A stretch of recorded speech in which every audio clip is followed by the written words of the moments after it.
سیدنا عبداللہ بن عمر و بن عاص رضی اللہ عنہ بیان کرتے ہیں کہ رسول اللہ صلی اللہ علیہ وآلہ وسلم نے فرمایا، دو خصلتیں ہیں جو ان پر محافظت کرے گا وہ اسے جنت میں داخل کر دیں گی۔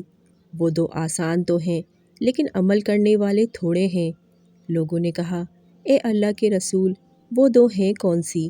آپ صلی اللہ علیہ وآلہ وسلم نے فرمایا، ہر فرض نماز کے بعد 10 مرتبہ الحمدللہ، اللہ اکبر اور سبحان اللہ کہنا، پھر جب تو اپنے بستر پر آئے تو 100 مرتبہ سبحان اللہ، اللہ اکبر اور الحمدللہ کہے۔ یہ زبان پر تو کل 250 کلمات ہوں گے لیکن ترازو میں 2500 ہوں گے۔ اب ذرا یہ تو بتاؤ کہ تم میں سے کون ہے جو ایک دن رات میں 2500 برائیاں کرتا ہو؟ صحابہ نے کہا، تو پھر عمل کرنے والے کم کیسے ہیں؟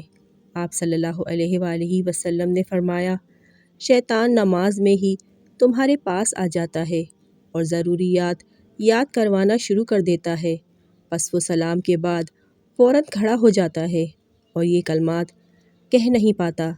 اسی طرح وہ رات کو سوتے وقت بھی آ جاتا ہے اور اس ذکر سے پہلے ہی اسے سلا دیتا ہے، بس وہ یہ کلمات نہیں کہہ پاتا۔